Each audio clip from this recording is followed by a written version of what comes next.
YouTube friends. Hope everybody's doing good today. I figured I'd try this video again. I've tried to do this video several times and it just won't seem to upload for me. I'm using the SDC software, the free, but I uploaded my other ones with it, but this one just didn't seem to want to do it. So this is the third time I've tried to video this, but since I just got home from church and it's Saturday the Sabbath, figured I would try to do my video while I'm still a little bit duded up.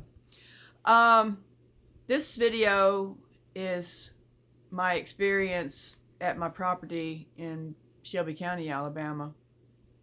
I went up there in January of 2018 to put my corner posts on my property. Not like I'm, going to be putting a fence up or anything, but I wanted to put some T-posts on the corners of my property, the 7-foot tall ones, so I could paint the top of them pink. And then I'd be able to see the corners of my property, at a distance when I'm up there deer hunting and boar hunting and all kind of whatever I decide to hunt. But the property is 3.5, depending on traffic, 4 hours from my home.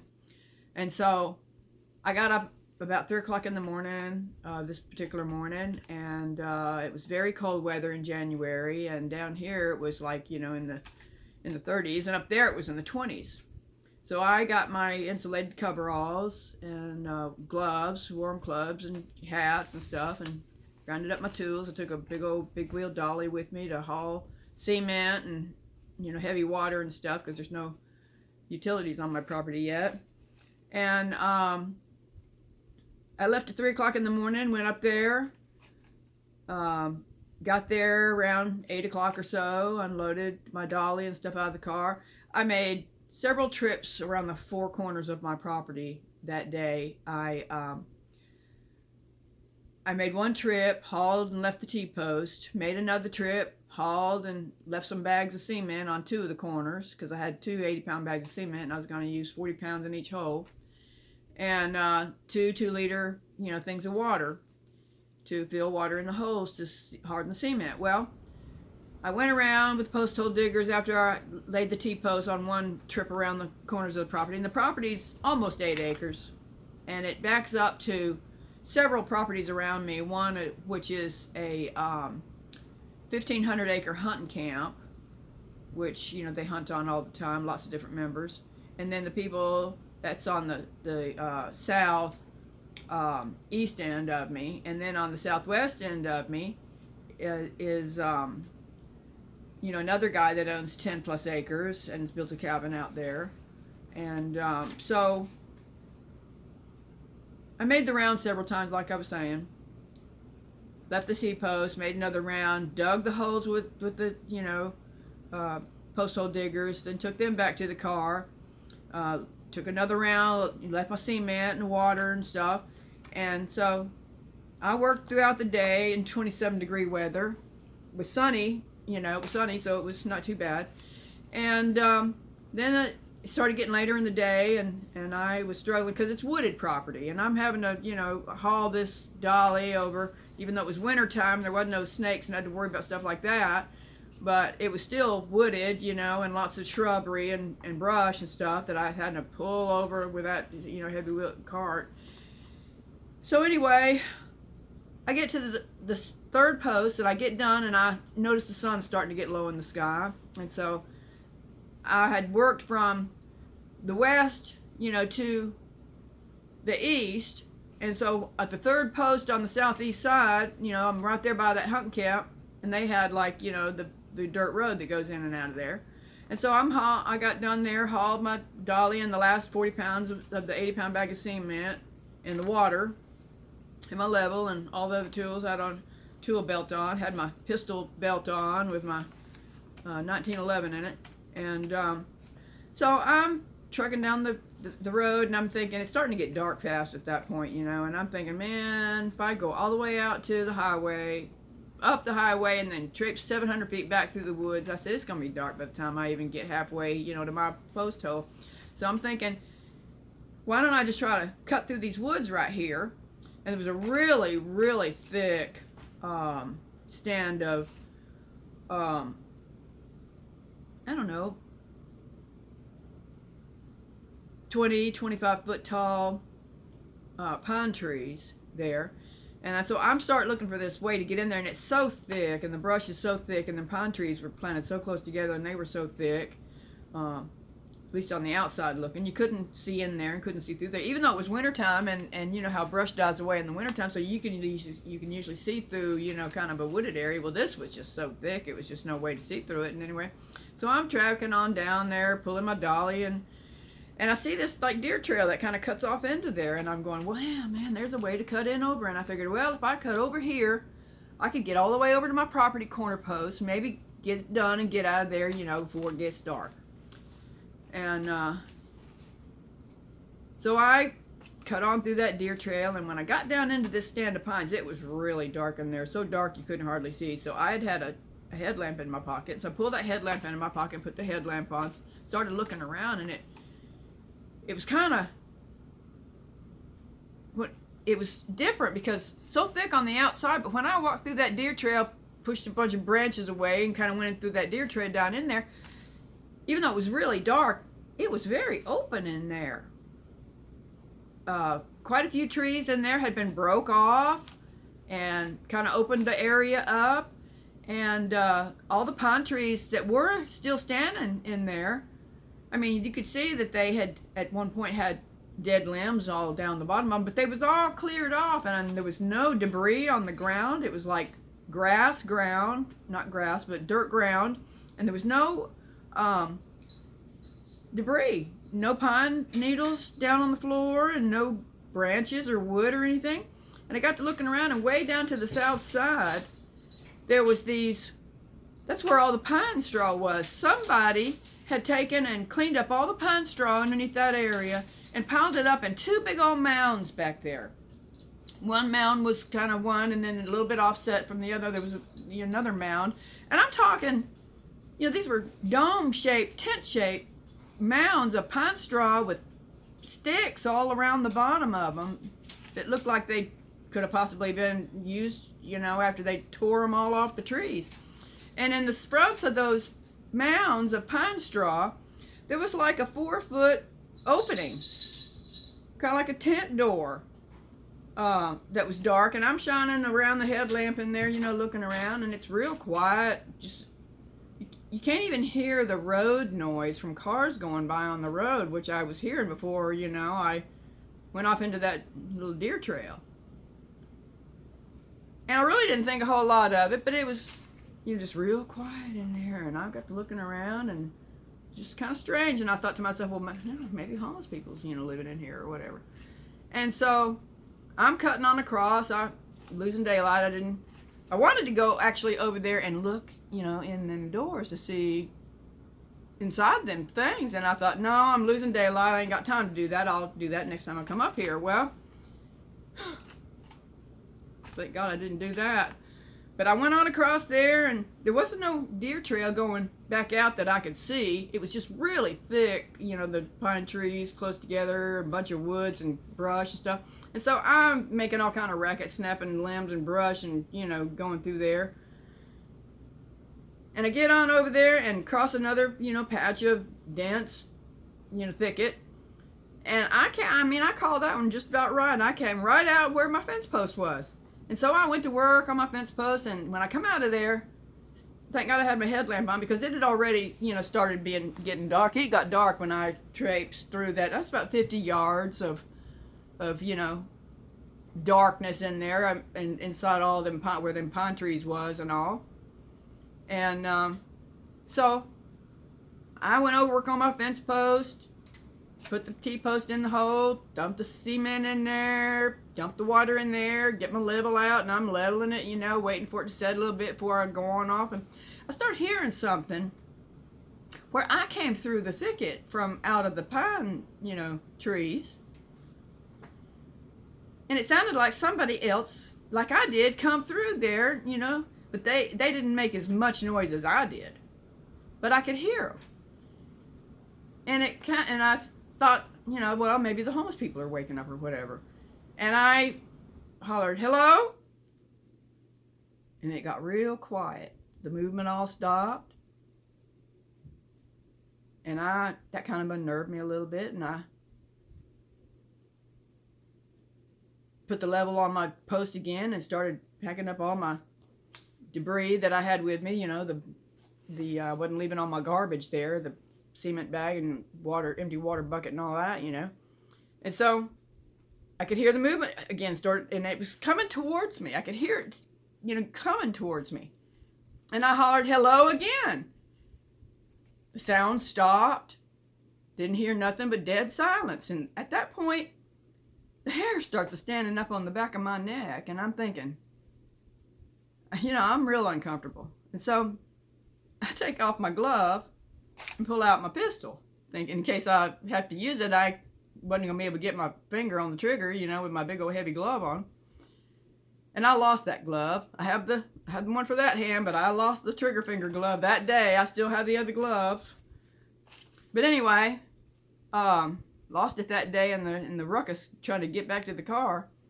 But I'm going, okay, so me feeling you know, not normal about the situation and wanting to just get the hell out of there, I packed up the stuff on my dolly and grabbed the dolly and started pulling it. And as I'm pulling it across all the thicket now, it doesn't have any weight on it, so it just keeps jumping over and flipping upside down. And that was just time consuming for me trying to get through that thicket back to where my car was. My car was probably 200 feet, you know, from that corner post. Because my property is more than 400 feet wide, and my car was parked like right in the middle of it. And so I'm dicking with the dolly and trying to keep riding it. And as I'm doing all this, and I'm making racket too, trying to get out of there in a hurry, you know, because I wasn't dicking around. I could hear whatever came through that thicket trying to sneak up on me. And I could hear it. And when I would stop and listen, be all quiet, it would stop. And when I'd start moving again, it'd start moving again. And I tested it several times headed towards my car, you know, and that kept happening. I would move a little bit, it'd make some noise coming towards me. But it was gaining on me because I could tell it was getting closer to me. And that was unnerving me. But I had my gun out, and it's 27 less degrees, and my daggum hand got cold as all get out, you know. I was wondering if I'd be able to pull the trigger if I had to, you know, with my hand being so damn cold. Well, anyway, I get to where my car is. I can see my car up the hill, and the hill was like 30 degrees or so to get up this hill, but there wasn't a whole lot of brush on the hill, just some trees, you know, up there, pretty good sized trees, and some smaller trees too. But I cut through a section of the bigger trees and a few of the smaller trees because that's kind of where my car was. It was like a little trail that I had come down, you know, from where I parked my car up on the roadside.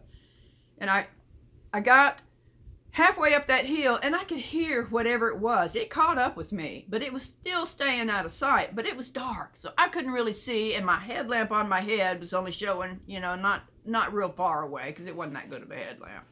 But I could see where I was going, you know, making sure I could get where I was going. And I would look, you know, or I could never see nothing. So, but I could hear it. And it really had me, you know, spastic. And so I get making my way up the hill and had my gun at the ready because, man, on that hill, not being in the brush or anything, I mean, I'm wide open. If somebody wanted to shoot me or jump me or whatever, they could have, you know, had a run and start on me, whatever. And I'm pulling a dolly, you know. And so I get to the top of the hill, and I'm fumbling for my keys. The way I had parked my car, I was pointed east. And so the passenger side of my car is what was facing, you know, the hill that went down towards my property. And I was really happy that the driver's door was, you know, my car was between me and the woods or whatever it was that was, you know, following me. And I clicked my key, jerked the back of I got a Honda Pilot, and I jerked the back tailgate open, chunked my dolly and all my, you know, tools and stuff in there, ran around, jumped in the car, started it up, and it was really cold because it's been sitting there all day, you know. It was really cold in the car, but at least it started right up, thank the Lord. And I sit there, and I'm looking around the woods, see if I could see anything. I turned my, headlamp off, took it off, laid it on the passenger seat. And I'm looking all down in there, and I'm not seeing nothing. And I'm thinking, wow, I'll back up and, pull forward a little bit. I can shine my lights kind of down that hill, see if I can see something. So I do that, and I back up and pull my car forward, to the edge of the hill where it started down a little bit and where my headlights could shine down the hill. And I flick my brights on. I'm looking down there. All of a sudden, I see this creature standing down there. It was on 4 legs. And I swear, I felt like I could have been in a movie. Because this creature was so big, it looked like a giant wolf. Straight out of Werewolves of London movie. And as soon as my lights shined on that thing, it so fast happened. It jumped up from a 4-legged position onto 2 legs and ran over behind a big old hickory tree that was probably 30 inches wide or slightly less, maybe 24 inches wide. And I could see its hand sticking out from beside the tree, but the rest of it was hidden by the tree. And its fingers was about 8 inches long with real sharp pointed fingernails on the ends of them. Chill bumps just covered me telling you about it. Good God. And I rammed my car into reverse, and I hit the gas pedal, and I started spinning. My car is a Honda Pilot. It's a front wheel drive car, not a 4-wheel drive, it's just a front wheel drive. And my tires started spinning because I was, freaked out, had the gas pedal pushed down. I'm digging a hole. I'm going, oh Lord, have mercy, God save me, Jesus, I need your help right now. I let my foot off the gas pedal, straightened up my wheel because I had kind of turned, my wheel when I kind of was pointing my headlights down the hill to see if I could see anything. I straightened my wheels and then I let my foot up off the gas a little bit, and all of a sudden my car shot backwards, man. And I got back, I hit the brake, I jammed it into drive, and I gassed it again, and we jumped out on the highway. I jumped out on the highway, me and my car, we. And I'm driving away, and as I'm driving away, my legs started shaking so bad that I could hardly keep the dadgum accelerator pushed. And I had a 3.5, depending on traffic, drive home. And I thought about this the whole time I drove home. And I really pretty much, it's been in the back of my mind. And days after that, it took me a while. I know the man who owns the 10 acres, and I have his phone number. And I called him several days later. I don't know how many days, but it was a little while after. Not too long, but a few days, maybe even a week after. I called him and asked him, if he'd ever seen any wolves out there. And he told me that one of his adult sons was out there living on the property. And that his son told him that he hears wolves every now and again. And sometimes they sound pretty loud, he told me. But he said he's never seen wolves there. But he hunts the property too. And, but that's my Dogman story from Shelby County, Alabama. And actually, with my trucking schedule, driving and working, I hadn't had a chance to get back up there. And then I had the wreck, and I got injured, and I've been out of work at least a year now. Had to have surgery and everything, and I hadn't gone back to work yet, but I'm looking to go back to work pretty soon. Hopefully, we'll see how it goes. But I really love to go back up there and hunt my property. But now that I know what's up there, I'm a little bit, unnerved about going up there. I won't be going up there after dark no more. And when I'm up there during the daylight, I'll be watching my P's and Q's. I have had not dash cams, but deer cams and stuff up there, and I've seen real big deer up there. I've seen boars on my property. I've seen turkeys and squirrels, of course, you know, and I researched it when I saw it. I had taken pictures of it at the time, and I thought, man, I don't know what kind of poop that is, but then I think it was bear poop. But so there may be bears up there too, but now I know there's Dogman up there, and I do believe I passed through his domicile unknowingly when I passed into that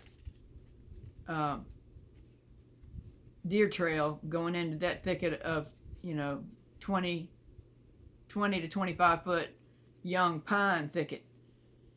And I don't know what would have happened if I'd have went over there and looked in one of them huts, made a pine straw, piled up back there. They were about probably 30 feet from me when I went into the deer trail. And like I said earlier, it was very open in there. Something had taken off all the limbs of the pine trees, 7, 8, 9 feet up, possibly even. This thing it had to have been about 8 foot tall. When it came up off the 4 legs onto 2 legs and run behind that hickory tree, it had to have been 8 foot tall. It scared me seeing it. If that thing would have wanted me, it would have had me. There's no doubt in my mind. I'm blessed. I think the Lord protects me. And I've had a whole lot of other unusual situations. I mean, I've had Sasquatch sightings. Now I've had a Dogman sighting.